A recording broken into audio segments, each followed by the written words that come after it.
Hello guys, പുതിയൊരു road അതേപോലെ പുതിയൊരു വീഡിയോ ആയിട്ട് വരികയാണ്. ഇന്ന് പ്ലാവിള ദേവീക്ഷേത്രത്തിൽ അന്നദാനമാണ്. അന്നദാനം കഴിക്കാൻ വേണ്ടി നമ്മൾ പോവുകയാണ്.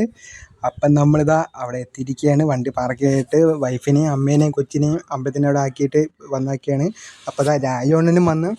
അപ്പോൾ രാജോണ്ണനെയും കൊണ്ട് നമ്മളിതാ അന്നദാനം കഴിക്കാനായിട്ട് ഇതാ അമ്പലത്തിൻ്റെ ഫ്രണ്ട് എത്തിയിരിക്കുകയാണ്.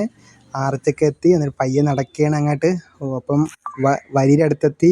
അത്യാവശ്യമല്ല, നല്ല ആളുണ്ട്. ഉച്ചയ്ക്ക് 2 മണിക്കാണ് ചെന്നത്, എന്നിട്ടും അടിപൊളി ആളാണ്. അങ്ങനെ നമ്മൾ വരിയിൽ കയറി നിൽക്കുകയാണ്.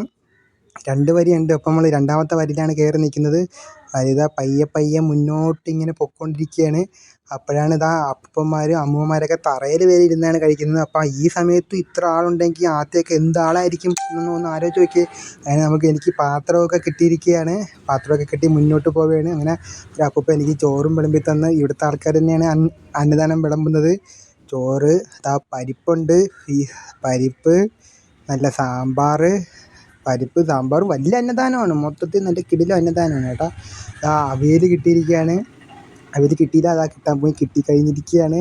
അടുത്തത് തോരനാണ്. തോരനും കിട്ടിയിരിക്കുകയാണ്. തോരൻ കഴിഞ്ഞിട്ട് പയർ തോരനും ഉണ്ട്. ആഹാ, അന്യായ അന്നദാനം. അത് അച്ചാറും കിട്ടിയിരിക്കുകയാണ്. നല്ല ഈ അച്ചാറല്ല, അത് ഇഞ്ചിയാണ്. ഇഞ്ചിയും കിട്ടിയിരിക്കുകയാണ്. പിന്നെ വേറൊരു കറിയും കിട്ടിയിരിക്കുകയാണ്. ആ കറി മാമ്പഴ എന്തിനാണ്ടൊരു കറിയാണ്, കറക്റ്റായിട്ട് അറിയാവില്ല. അങ്ങനെ പപ്പടവും കിട്ടിയിരിക്കുകയാണ്. 2 പപ്പടമുണ്ട്. അത് ഇളക്കാൻ പറ്റാത്തതുകൊണ്ട് ആ മാമൻ എനിക്ക് ആ പപ്പടം ഇട്ട് തന്നിരിക്കുകയാണ്. 2 തരം പായസമാണ് ഉള്ളത്. ഒന്ന് പാൽ പായസവും ഉണ്ട്, ഒന്ന് കടല പായസവും ഉണ്ട്.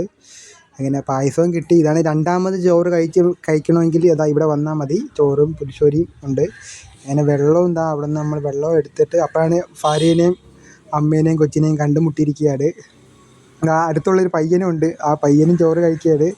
അങ്ങനെ രാജുവിനെ അപ്പുറത്ത് നിന്ന് കഴിക്കുകയാണ്. അങ്ങനെ ആ പയ്യൻ ചോറൊക്കെ കഴിച്ചുകൊണ്ടിരിക്കുകയാണ്. ഞാനിന്ന് ആ ചോറ് കഴിക്കാനായിട്ട് പോവുകയാണ്. അവൾ വെള്ളം ഒന്നും എടുക്കാൻ വേണ്ടി ഒന്നുകൂടെ പോയി. കൊച്ച് കാത്തിരിക്കുകയാണ്. അങ്ങനെ 2ാമതും ഞാൻ ചോറ് വാങ്ങിയിരിക്കുകയാണ്. ആ ചോറ് കഴിച്ചിട്ട് പുളിശ്ശേരിയും കൂട്ടി കഴിക്കാനും പോകാം. അങ്ങനെ പുളിശ്ശേരിയും കൂട്ടി കഴിക്കാൻ വേണ്ടി ചോറ് 2ാമതും വാങ്ങി.